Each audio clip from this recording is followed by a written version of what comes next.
الحمد لله وكفى وعباده الذين اصطفى أما بعد فأعوذ بالله من الشيطان الرجيم بسم الله الرحمن الرحيم إن الله يعلم ما يدعون من دونه من شيء وهو العزيز الحكيم وتلك الأمثال نضربها للناس وما يعقلها إلا العالمون اللهم صل على سيدنا محمد وعلى آل سيدنا محمد وبارك وسلم. اللہ جل شانہ سورہ عنکبوت فرماتے ہیں آخر میں کہ میں تجھے مثال بیان کرتا ہوں. نضربہ للناس ہم لوگ کے لیے مثالیں بیان کرتے ہیں اور کوئی بھی نہیں سمجھتا ہے مگر علماء کرام الا العالمون مگر عالم جانتے ہیں. اللہ جل شانہ نے اسی یہ بات ثابت ہوئی. اللہ جل شانہ فرماتے ہیں کہ علماء کرام جانتے ہیں تو ہمیں بھی کہنا چاہیے کہ علماء کرام جانتے ہیں. یہ ہمیں سیدھا راستہ دکھاتے ہیں. آج کے دور میں حضرات علماء کرام آپ کے سامنے جو باتیں کریں گے تمہاری توجہ آخرت کی طرف دھکیلیں گے. جنت تجھے جنت کا شوق دلائے گا، جہنم کا خوف دلائے گا. تمہارا یقین اللہ جل شانہ کی طرف، تمہاری توجہ دھیان اور یقین اللہ پاک کی طرف تمہارا بڑھائے گا، مخلوق سے ہٹا کر خالق کی طرف. اور اللہ کے حبیب علیہ الصلوۃ والسلام نے فرمایا بھی ہے علماء کرام 3 کام کریں گے. خالق کے ساتھ تعلق، یقین بنائیں گے خالق پر، جنت کا شوق، جہنم کا خوف. جس کے اندر 3 باتیں آپ کے سامنے کرتے ہیں تو آپ ان کے ساتھ صحبت کر لیں، ان لوگ کے ساتھ بیٹھا کریں. یہ تمہیں یہ باتیں کر لیتے ہیں. ابھی حضرات علماء کرام تمہیں دین کی بات سکھاتی بھی ہیں، سمجھاتی بھی ہیں. تو لہٰذا اور ہم بھی یہ سمجھے کہ علماء کرام ہمیں یہ سمجھاتے سکھاتی بھی ہیں.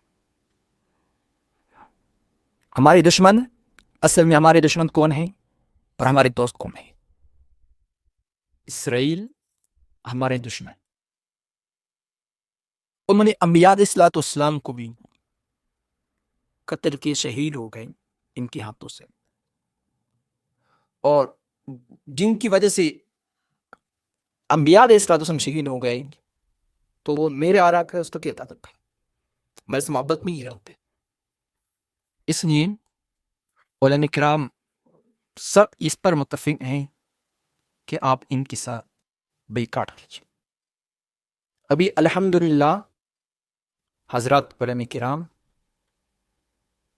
مسجد اقصیٰ یہ ہمارا پہلا قبلہ ہے اور ہماری حفاظت، ہمارا خیال رکھنا ہماری ذمہ داری ہے. اور الحمدللہ آج بھی علماء کرام محنت کر لیتے ہیں. ہماری پرسوں متحدہ علماء کے ساتھ ہماری میٹنگ ہوئی 14 تاریخ. ہمارے کوہارٹ میں فلسطین کے مجاہدین تشریف لائیں گے اور ہمیں فلسطین کے حالات بتائیں گے اور ہم ان کے ساتھ مالی تعاون کریں گے. اور یہ مالی تعاون کرنا یہ ہمارے رزق میں تون کا ذریعہ ہے اور باقی اللہ پاک ہمیں دے گا سب کچھ. اس لیے میری گزارش کرنے کا مقصد یہ ہے، عرض کا مقصد یہ ہے کہ ہم علماء کرام کا احترام کر لیں، ان کی بات مانیں. ابن ماجہ کی حدیث 3313 نمبر حدیث ہے. امام الانبیاء علیہ الصلوۃ والسلام کا فرمان ہے قیامت کے دن انبیاء علیہ الصلوۃ والسلام سفارش کریں گے، اس کے بعد علماء، اس کے بعد شہداء. محدثین فرماتے ہیں کہ یہاں دوسری بار فرمایا آپ علماء کر لیتے ہیں. وجوہات کیا ہیں؟ اصل میں پہلا مرتبہ انبیاء علیہ الصلوۃ والسلام کا ہے، اس کے بعد مرتبہ حضرات علماء کرام کا ہے، اس کے بعد شہداء کا مرتبہ ہے. ابن ماجہ کی ہے اس کی. تو علماء کرام یہ تمہاری سفارش کریں گے.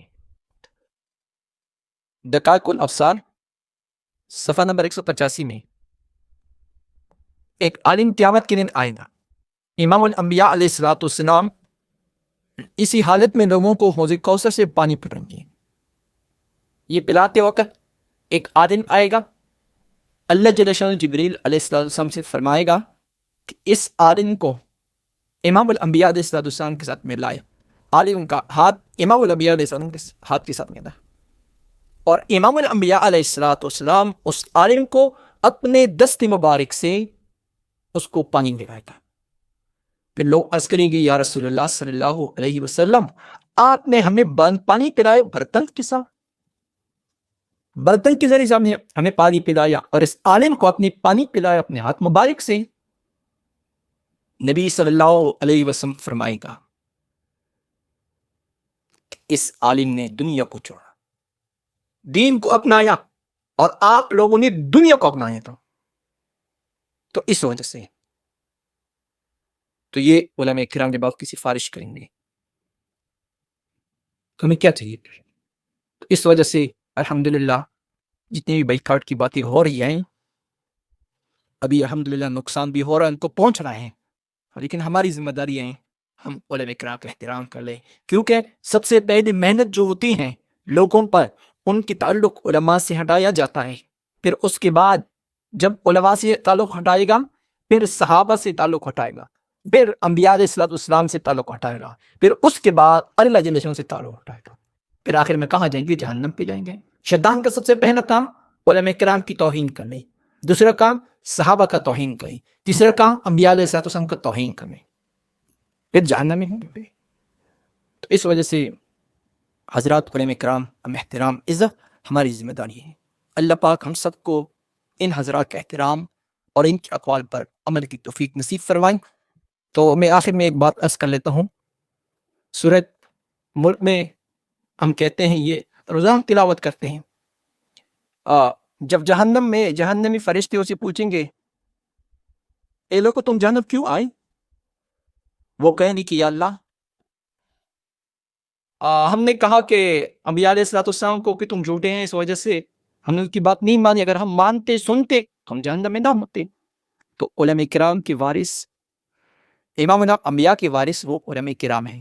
علماء کرام آج تمہیں باتیں بتاتے ہیں اور آپ عمل نہیں کریں گے، جہنم میں جائیں گے، پھر کہیں گے کاش ہم کیوں جہنم میں آئے؟